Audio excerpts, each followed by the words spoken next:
রাসূলুল্লাহ সাল্লাল্লাহু আলাইহি ওয়াসাল্লাম টিকটিকিকে দেখা মাত্র মারতে বলেছেন। কি এমন দোষ করেছে এই প্রাণীটি? কেনই বা এই প্রাণীটিকে মারার ফলে নেকি পাওয়া যাবে এমন কথা উঠে এসেছে হাদিসে। এর সম্পর্কে জানলে অবাক হয়ে যাবেন আপনি। এমনকি বর্তমান বিজ্ঞানও এই প্রাণীটি থেকে প্রতিটা মানুষকে সতর্ক থাকতে বলেছে। আর এই প্রাণীটি দেখতে সুন্দর হলেও এর কার্যকলাপ ততটাই ভয়ঙ্কর, যেটি যে কোনো সময় যে কারো প্রাণ নিঃশেষ হওয়ার কারণও হতে পারে। প্রিয় দর্শক, আপনার ঘরে যদি টিকটিকি থাকে তাহলে অবশ্যই এই ভিডিওটি দেখুন, কারণ টিকটিকি সম্পর্কে মহানবী সাল্লাল্লাহু আলাইহি ওয়াসাল্লামের ভয়ঙ্কর কিছু হাদিস আছে। আর তাই ভিডিওটি সম্পূর্ণ দেখুন এবং প্রিয় নবীর বলা প্রত্যেকটি কথা যে সত্য এটি মনে প্রাণে বিশ্বাস করলে কমেন্টে একবার আলহামদুলিল্লাহ লিখে যাবেন। তো চলুন ভিডিওটি শুরু করা যাক। প্রিয় দর্শক, টিকটিকিকে দেখতে অনেক সুন্দর মায়াবী দেখালেও এরা মানুষের অত্যাধিক পরিমাণ ক্ষতি করে থাকে। এমনকি রাসূলুল্লাহ সাল্লাল্লাহু আলাইহি ওয়াসাল্লামের হাদিসেও উঠে এসেছে এই প্রাণীটি সম্পর্কে, যেখানে রাসূলুল্লাহ সাল্লাল্লাহু আলাইহি ওয়াসাল্লাম বলেছেন টিকটিকি হলো একটি অনিষ্টকারী প্রাণী। আপনারা দেখে থাকবেন প্রতিটি বাড়িতেই টিকটিকি নিজের বিষ্ঠা ত্যাগের মাধ্যমে সেই জায়গা নোংরা করে ফেলে।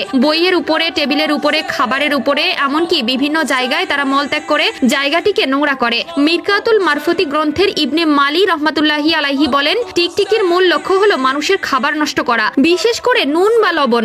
যদি সে লবণ নষ্ট করতে না পারে তবে যেই স্থানে লবণের কৌটা বা প্যাকেট রয়েছে ঠিক সেই সোজা বরাবর উপরের দিকে উঠে দেয়ালের সাথে নিজেকে আটকে রেখে উপর থেকে তার বিষটা নিচের দিকে ফেলে। সৃষ্টিগতভাবে এটি একটি ক্ষতিকারক প্রাণী। এই টিকটিকি সম্পর্কে রাসূলুল্লাহ সাল্লাল্লাহু আলাইহি ওয়াসাল্লাম ব্যক্ত করেন, যে ব্যক্তি এই টিকটিকিকে এক হাতে মারতে পারবে তার জন্য রয়েছে 100টি নেকি। এছাড়াও যে একের অধিক অর্থাৎ 2 বা 3 আঘাতের মাধ্যমে এই টিকটিকিকে মারতে পারবে তার জন্য রয়েছে আরেকটু কম নেকি। সুবহানাল্লাহ। তবে রাসূল করিম সাল্লাল্লাহু আলাইহি ওয়াসাল্লাম টিকটিকিকে কেন হত্যা করার নির্দেশ দিয়েছেন তা হয়তো অনেকেরই অজানা। মূলত এই টিকটিকিকে হত্যা করার হাদিসটি উঠে আসে তখন থেকে যখন হযরত ইব্রাহিম আলাইহিস সালামকে নমরুদের অগ্নিকাণ্ডে নিক্ষেপ করা হয়েছিল। তখন সেই আগুন নিভাতে পৃথিবীর সকল প্রাণী নিজ নিজ জায়গা থেকে চেষ্টা করলেও একমাত্র বিচিত্র প্রাণী ছিল টিকটিকি, যে কিনা আগুন নেভানোর বদলে উল্টো আগুনটি বাড়ানোর জন্য আগুনে ফু দিচ্ছিল, যার জন্য রাসূলুল্লাহ সাল্লাল্লাহু আলাইহি ওয়াসাল্লাম টিকটিকিকে হত্যা করতে বলেছেন।